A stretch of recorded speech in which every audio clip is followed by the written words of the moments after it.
right, let's talk recap week 1 Niners victory. Victory. That's the most important thing here, right, Nick? Victory. That's right. We'll get to some of the minuses after the week 1 wreckage. But I think my biggest takeaway, I guess on a positive manner, was I like the way the D-line looked. Okay. Getting after the QB, playing hard, pursuing.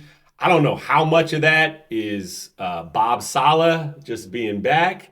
But that was my probably biggest bright spot in the game was definitely the D-line play, which we sorely lacked last year. All right, I'm going to highlight on mine, and then we'll go to you, Mike, with your professional opinion on this. You non-players. Non-players, yeah. Non-players, Right. just kind of fans of the game. Ryan Clark for that. Yeah. That's right. Nick, I think you bring up a good point. I think the defense looked really good, right, on the positive point, right? Even though Brock was kind of Brett Favre gunslinging a little bit, I like the confidence with him. I mean, to have that morale or just kind of the cojones to throw up that ball in the quarter end zone to try to could have been his third interception. I really like that. Should have been. Should have been, yeah, right? So those are things I did like in the positive note. What do you think, Mike? Well, I think the defense, like you said, is going to be better than the offense this year. Upton Stout got picked on a little bit. He's a rookie. He's playing in the slot. And guys like that in the slot are like safeties a little bit where they have to come up and force the run. And he's a little bitty guy, so he got beat up a little bit that way in a couple of routes. But, Had that bad penalty. right, but I like his game, though. But I think the defense, and I never really worried about it with Saleh back. I thought that was going to be the strength of their team. Then, of course, the injuries. And Brock, is he good or is he lucky? In this game, he was lucky because that should have been his third interception. Yeah. And I don't know what that cornerback was thinking, And then Jake Tongas, who none of us had heard of. I got him written down here, Tongas. I go, who is that? Yeah. And just, saved the day, so to speak. But that first interception, I think it was, he threw it up in I think it was Pearsall and 4 DBs around him. Yeah. And this is what I talk about when he has to let the ball go so early. He's thrown to a spot. And if you're a wide receiver, you love that because he's giving you a chance to go up and get it. But in some cases, I think because he maybe wasn't getting the help. McCaffrey, he got his 100 yards, but I didn't see that burst we've seen in the past. And so I'm curious if he was just being cautious or will we see a little bit more coming up against the Saints this week. So all in all, it's a win. And early in the season, these days when starters don't play a lot in preseason, you're kind of finding out what you have. It's almost like college football again now where because of no preseason, you're going to see what you have in the first 4 games. They've always been slow starters under Shanahan. Not sure what that is, but a win's a win, and you just Division win too. Division win, right? exactly. You got to take them on the road. Yeah. And Seattle's not an easy place to play, No, right? I mean, it never is. It's one of the most difficult there is. So it was a great win, but that last throw, it's like you said, he knew all he had to do was just throw it. Because that's the only way they might get a chance to win. So he did a great job, and to find out later that he had turf toe for almost 2 quarters. And it's brutal to play on. Yeah, well, let's talk about turf toe. Right. So you said you had turf toe. Well, in St. Louis, when I was with the Cardinals, we practiced and played on AstroTurf. So I think the entire team had it at one point. And for receivers, you're coming down and you're planning hard on that AstroTurf. Your foot runs forward into your shoe, and it's just brutal. And it got to a point where all of us were just getting shot up before the game. Wow. Everybody was just there's a line of 15 people getting Have you seen the picture of Brock when it happened? When they slowed it down. It looks like you might as well have given him an elf shoe. Oh, his foot was bent. And it's just brutal. So you can get cortisone shots, but it becomes a year-long issue if you do that. Yeah. And just like hamstrings with Kittle, which he's out 4 weeks now, he's on injured reserve. Hamstrings are brutal too because you can not feels great. You go out with adrenaline in you in a game, you pull it again. But that's going to linger, That's what I mean. Those are season long when you get them this early in the year. Yeah. So, but other positive, Pearsall looked good. He can create separation. Still hasn't taken a hit, but if we can keep him healthy. And I was telling Nick, I bet Kendrick Bourne and Pearsall are your starting wide receivers against the Saints. Yeah, because, we're looking at the injury list right now, right? Okay. Purdy's out. Kittle's out. Trent Williams might not play, which I think is going to be a big – and then Jennings, right? So I think we're down to Ricky and probably Kendrick Bourne coming in as the starting receivers. I think you're right. But then who are you going to put 3 and 4 wideouts? Yeah. I couldn't even name it. You got They these brought guys Russell off the Gage, street, but Gage and back, MVS. They didn't. Watkins, I don't know if he's healthy yet, but He was questionable. so we might have a lot of 2 tight ends against New Orleans, and maybe running the ball a little more.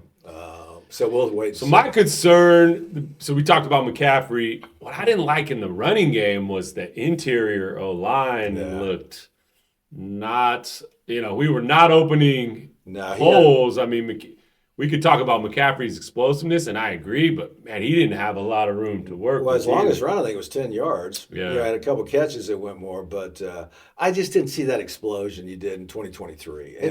And got to be careful with a calf. And Seattle's coach is a defensive minded, so I think Seattle's a little better than people think, maybe on the defense. Yes. But I think you're right. I think we're missing that.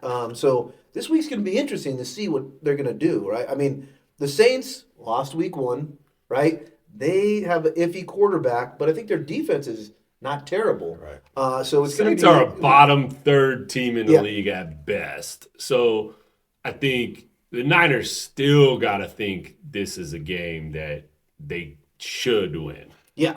And, I mean, he was drafted pretty high. Mac Jones, can he do anything? Or is it going to be a lot of McCaffrey? It's Kyle's guy. Britt Robinson? I know, but I I mean, wanted him and got talked into Trey Lance. All right. And I didn't realize Mac's 6'3", 220. I thought he was like Purdy, 6 feet. So he can see over the line. He throws a nice ball. He's like Purdy. He sees things before the snap. So this might be an interesting situation. If he just balls out, oh, yeah. I'd keep Brock down until his toe is completely healed. And it's going to be reverse for Brock. Remember, Brock got Yes, thrown exactly. in, Yeah. right? And lost, Trey Lance lost his job. Something tells me if Mac comes out and throws for 350 and 3 touchdowns, Brock's toes is going to feel a little A better. little better, yeah. And, Mac, he just had a tough road. Plus, he knows Kendrick Bourne, and I think that's why Nick and I were talking. That's why they signed Bourne. Because it's rare when he signs somebody like that to a $3 million contract with, ability to make $5 million as your third or fourth guy. So, but it's going to be interesting because, like I say, that's who Kyle wanted. So it'll be interesting to see if he opens up the offense to him. Does he keep it simple for him? Yeah. So there's a lot to be determined here. And then if he goes down, could anybody here name? We're calling guys off the street. They say Mike White tried out. No, I this think they week. signed a guy from the United Football League. Martinez, maybe? Yeah, they Martinez. signed him last week. So that's your third string. That's going to be he's going to be the second string. In this second game. string, yeah. The second. They're motivated So, second. and a guy like that who comes in this late, no training camp, they'll have a package of maybe 10 plays for him. So they've got 2 quarterbacks are going to play. Some other notes that I was looking at here, it's like I think Ricky Pershaw looked really good. I think like you guys talked about, but I think it's going to be kind of, it may have to come down to now a kicker, right? We haven't even talked about that Moody That's right. got cut, right? And it might have to come down to field goal kicking. So obviously they cut Moody this week, got a new kicker. Listen, I was watching the game and I was like, Shanahan's basically playing without a kicker in this game. He did not want to kick the ball unless he really had to. So I think it's this week. Does he have confidence in the new kicker? I think it's going to come down to that a little bit. Well, you got to throw him out there, and see. And it's like you said, after Moody missed that first one, you could see Kyle he would have cut him right there if he could have. And Pinero, I think, is the new kicker. And he's an 8-year veteran. So, hell, in Buffalo, yeah, exactly. Buffalo last week, the Prater took a red eye to the game and kicked the game winner. So people thought he was a new coach. Yeah, exactly. And so that's a great point because that's a third of it. And the Niners special teams, Have you looked at that draft where we took Moody? How bad that draft was? They're not known for their draft picks. And the only guy that looks impactful in that whole draft is D. Winters, right? Who actually was a really sixth had a good rounder, game. Right? Who we have had success in like the 5th and 6th of every draft, but struggled early 1, 2, 3. That's true. We keep taking running backs in the 3rd round that get cut after a season. We'll see about Garendo, but did he play at all? I think he got 1 carry. I remember special team. And he's returning kickoffs. Kickoffs, right? Yeah. But I think having both running backs this week, I did like how Shanahan was, mixing in Robinson a little bit. Yeah. Because it seemed like when he had McCaffrey before, he would never go to a second running back. He would just keep going with McCaffrey. So I think hopefully McCaffrey's our number 2 receiver this week, probably. Probably, yeah. And, Do a lot of that and with Robinson screens might have to play a little bit more. and check downs. And then when you have the Saints with a new coach, a new offense, a new defense, you see one game of film on them, but that's always tough facing somebody with a new coach. So because there's a lot of things you haven't seen from them. I like the coach. Was it Kellen Moore? He's a quarterback at Boise State, and then was in with Dallas for years. So that'll be interesting Eagles too. last And then year. Spencer Rattler, not a whole lot of film on him. I don't even really remember much about him in college. Yeah, He transferred a couple times. Yeah. He got A portal one. it wasn't he Caleb. Caleb came and took his job that's right. from That's right. at Oklahoma. That's he was right. a high recruit there, and then I think maybe South Carolina. So yeah, I think it's going to have to be a real close, ugly, to Field your goal point. game. Yeah. So we got- field position. You're going to play all that. And it's tough to play in the dome too. Yeah. Always. Really loud. I've seen numbers around 4.5, right? I would think if Brock Purdy and Kittle and all these guys were healthy, we may be like an 8 or 9 point favorite type. Right. But at 4.5, I think you guys are right. I think it's gonna be a gritty game. Can we win 13-10, 17-14? Right. Hopefully the field goals work out. But yeah, I mean, listen, we can't have an easier game, I think, this week. Unless For we play what Carolina, the maybe. 49ers are dealing with? Yes. That's a great way to put it. So it's just going to be interesting. So, and Kyle, when you're having to, change everything with all these injuries all the time, that's tough on a coach too. Okay, who goes here? Am I going to give him the ball? Am I going to give Tongas and Farrell more action at tight end? Like you said, McCaffrey more out in the passing lanes. So he's got some decisions to make himself. Already in the second week to have all these injuries is just. So why do you think that is, Mike? I don't. I used to Because say it seems like you could say injuries are random, Right. But if you're a Niner fan, you're like, it's not random anymore. Well, Purdy's was a freak thing, the turf toe. True. In game. and Kittle hamstring. So Kittle worked as hard as he has this offseason that's all in the last all 5 people years. talked about. So maybe he strained it. I don't know. It had it coming, and he just didn't do anything about it. But they don't hit anymore in practice because players are making so much money. You can't afford to get somebody hurt. It's in the CBA too, isn't it? No. You can Reducing hit. the There's amount teams of- that hit. Okay. No, there's teams that they might reduce the amount of time, but you're on the field. But no. And then you go to a game and you haven't been hit. You need to learn how to protect yourself. I don't care how long you've been playing. I remember when I used to play, I wanted to get hit on the first play. Yeah. So if I wasn't a pass, I'd go down and try to block somebody and engage and get, so you could just get a feel of getting in the game. So I don't know if that's part of it is, because they don't practice that long. They probably practice the least amount of time of anybody in the NFL. So Really? it's hard to tell what this is, but it's since Shanahan's been there. Yeah. Right? They've had Injuries these have been an issue. And it's just hard to put a finger on it. And because they changed their staff, training staff about that. 3 years ago, I think it was. Strength and conditioning. Thinking 2 maybe years this ago. is it, and boom, here we come again. I think they've redone the sod on the practice field. Yeah, they like have, 3 yeah. times. I mean, and practice on turf. So, old guys like me would say, well, these younger players are just soft. right. But because we hit in practice 2 days a week. Full tackle, Sure. 7-on-7 and everything. So it was, I'm just not sure if that has something to do with it, but I have to imagine it does at some point. Yeah. Well, we'll see. It's week 2, so as the critics will say, let's not get too excited about it. I think a couple weeks we'll kind of see how it goes. We're going to try to do these things every week. We appreciate, Mike, you coming in and giving your insight.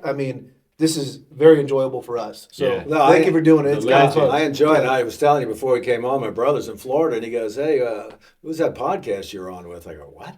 So it's nationwide now. That's right. And, Shout out to all our friends in Florida. Yeah, and Mike was bringing it up too. We do already have a drink sponsor, but any other sponsors who are interested in getting your name out there for probably millions of followers, I would say, Yes. just let us know. Soon Okay, enough. we can make it happen.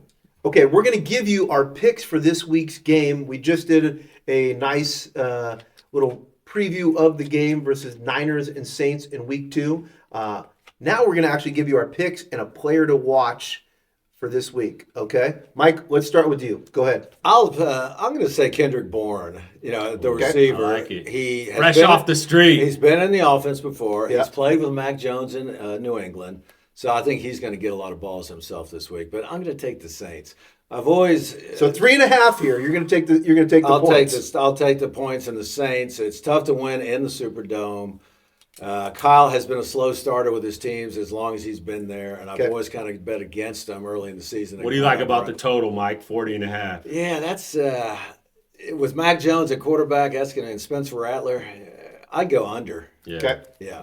All right, Nick, what are you thinking? My undercover player is going to be the rookie Michael Williams. I see him coming off the line, making an impact, maybe a couple sacks, strip sack, who knows, but I see him getting after it, learning as he goes. I'm going to shockingly go with the Niners here. I believe in Big Mac. surprise. But I'm going to go with Mike. I think it's going to be an ugly game, and I say Niners in the under. And I'm typically a guy who loves action and wants overs. So, I think ugly game. So Niners in the under. Okay, my guy to watch. I like Robinson Jr., the backup running back for the Niners this week. Yeah. Okay. D-Rob. I think Good call. that McCaffrey's going to get a lot of touches. I think, I really think Shanahan's going to keep it easy for Mac Jones. I think they're going to do a lot of running, and they're just going to try to pound it down their throat. So I think he's going to get some carries. So I like him this week. At 3.5, I like the Niners, as I usually do. We'll take the Niners at 3.5. And you know what? You guys are going under. I'm going to go over I like it. 40.5, okay? We'll see if maybe the field goal kicker just kicks like 8 That- field goals that's this true, week. that's true. Right? And you never know what happens. I'll take the 40.5 in the Niners. So look for us every week, and we'll be back next week with a review of this game and then a And preview don't for bet week 3. any money that you can't afford to Yeah. lose, please. Right. We'll Save put your the- money for a down payment. Yeah. Come see Nick.